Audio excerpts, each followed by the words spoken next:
Stop Killing Games has got a lot of traction lately, and it has gotten way, way, way bigger than we thought it to be. 1.3 million signatures over there in the EU. All these other people are talking about it with like all these big influencers and YouTube and also other content creators really talking about it.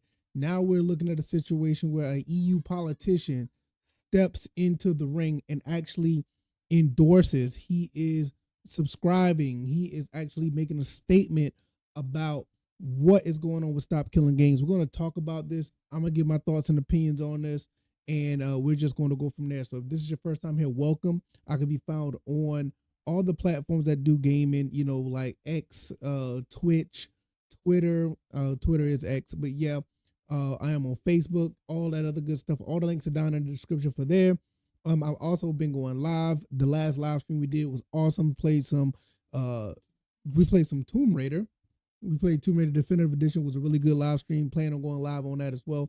So if you want to talk about gaming, everything in the umbrella, join the conversation.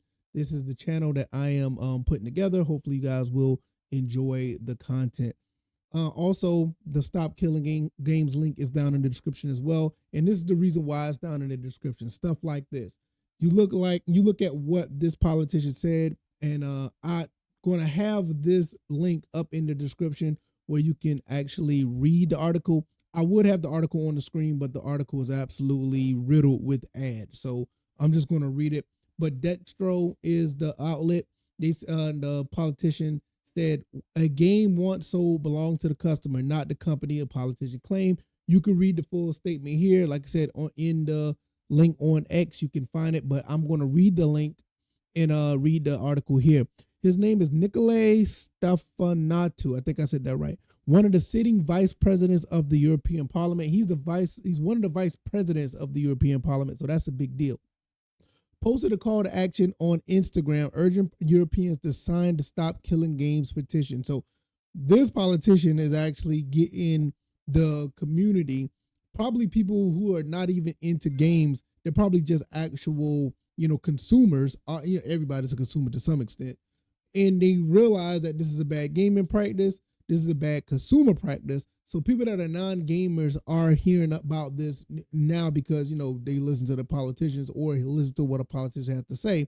So also the topic of gamers being shut down permanently has been a hotly contested one, with video games Europe and creators like Pirate Software voicing potential issues with legislative against sunsetting games. However, the talks online has been positive on the SKG mission statement for the most part, and now politicians are getting involved directly.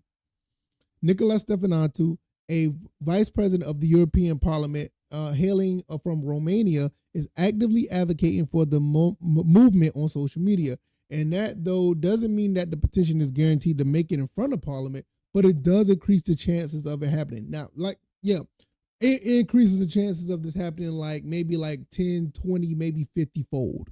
When you got one of the vice presidents, not just one of the politicians in Parliament, but one of the vice presidents of the Parliament is actually talking about this, advocating for it, it is a good chance that they're going to at least talk about it. Other people that are on board, people that are in Parliament that are behind Nikolai, that are allies of Nikolai, are probably going to be on board with this. So at the very least, I think this is going to be listened to. They're going to actually talk about it and make something of this. So this is a really big deal when you are talking about something like this. Also, let's keep reading here. Due to the nature of the European lawmaking, in order for petitions like this to get genuine attention, legislators, and a result of real change, it has to get over 1 million signatures from people who live in Europe.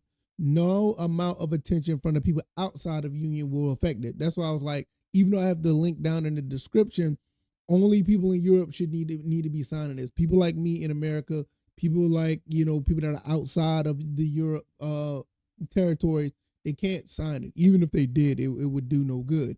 It has to be Europe, citizens have to sign it. As a result, the petition is hitting a goal amount of signatures doesn't mean that it's guaranteed to be acknowledged by Parliament, and those who support it are doing everything they can to get as many signatures on the petition as possible. Now, in a major win for SKG, Nicolas Stefanatu has voiced his support on Instagram, where he puts his money where his mouth is by signing the petition and he is giving direct commendation for those who started it. So if he signed a petition, right now it's at 1.3. I'm not going to say it's going to boost it much more, but I do a plan. I plan probably this to get somewhat of a boost. Maybe at this point, by the time you got like 18 days left of the sign of the time of this recording. By the time it gets to, let's say, the 31st, this may hit 1.6 million. And I think that's more than enough for them to actually look into this. And then now you have a politician talking about it as well. It may get in front of Parliament to be talked about. And I think at the end of the day, you have other politicians there that may think this as well. If you buy something, you own it. If they could put an end of life to it, it should, like I said, at the very least, the game should be in somewhat of a functional state. It has to be somewhere where we can still play the game or have functionality in the game. It should not be killed off completely. We should not have something like an Anthem or The Crew or anything like that. Now, I think with Anthem may be a little bit different because I think that's an online only game. And I don't think that Anthem should be, converted to a single player game. And that's just me. I don't think it should be. But I think what people are asking for, the servers to stay, somewhat private or whatever case may be. I mean, that's cool. I get it. I'm not necessarily worried about that type of thing. I do support it, but I'm not worried. I'm worried about games that can be at least put in a functional space with place with single player tendencies, or that has a single player outlet to it. Like we just talked about Need for Speed Rivals, stuff like that. Like I said, like The Crew, not Need for Speed, but what's the other game? Gran Turismo Sport is an excellent version of what we're talking about. The Rivals, Need for Speed Rivals, and even like The Crew could have been something that was like in that state. So maybe with Anthem, those type of games could at least have private peer-to-peer servers. That would be a thing. But hey, it is what it is. I mean, I'm not necessarily. I could really care less, honestly, about an online only game being, killed off. I mean, I'm not really worried about it. But private servers, I'm in favor for that as well. So however they get that, but the games that can be left in a functional state, I'm 100% behind that. Let's see if anything else they say about this. Okay, in the article it shows Stop Killing Games official, the actual X account, talking about what Nikolai.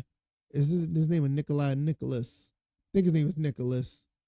Yeah, Nikolai. I think Nicolay. It's overseas. I'm not the best with names for people overseas, but I'm 100% behind this guy. I think he's done a fantastic job of putting this out here and letting people know what's going on. With him actually getting into this, more people that may not even be in the gaming space are going to learn about this. This is a really big deal. It's a really big deal. In spite of the concerns from lobbies formed by game companies that claim the process of preserving games could incur grave development costs, which I doubt, he believes that the consumer should come first and the product they bought should be permanent. That's it right there. Even like I said, I'm not necessarily on board with online only games being, left in a functional state.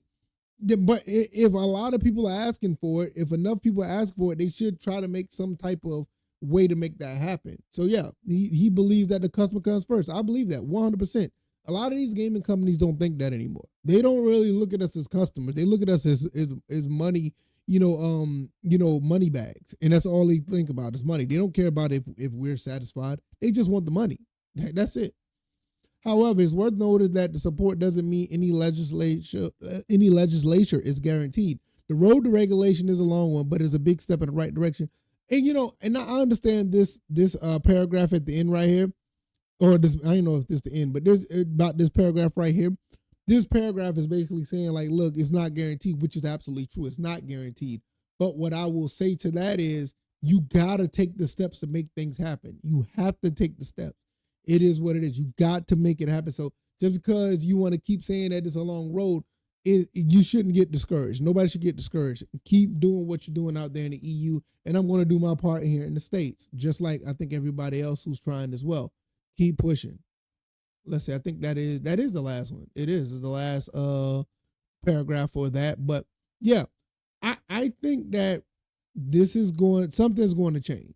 At some point, something's going to change with this whole stop killing games, how games are made, the way games can be taken away. I think a lot of that's going to change at some point, and I think it's going to change for the better because now there's going to be at least some type of compromise to say like, wait, hey, we can make something work for everybody.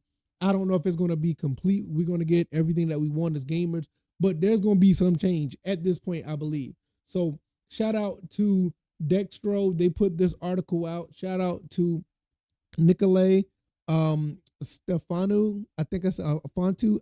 I know I'm not saying that right. I do apologize. But shout out to him, Vice President of the European Parliament, voiced his support of Stop Killing Games, signed a petition himself, and urged other Europeans to do the same. This is good stuff right here. This is good stuff at the end of the day. And I think there's going to be some type of change. So I'll have all the links down in the description if you want to check out not only what Dextro put out, if you want to look at the Stop Killing Games movement, the link is down there. All my other links are down there as well. I probably will be going live again later on today. I want to play some more, this game right here, Tomb Raider. I want to play some more of that. So hopefully we'll get this up and rolling, and hopefully we'll see more steps going into the Stop Killing Games movement. So all the links down in the description. I'm going to get up out of here. Y'all take it easy. I am out. Y'all be easy. Y'all be blessed. I'm out. Peace.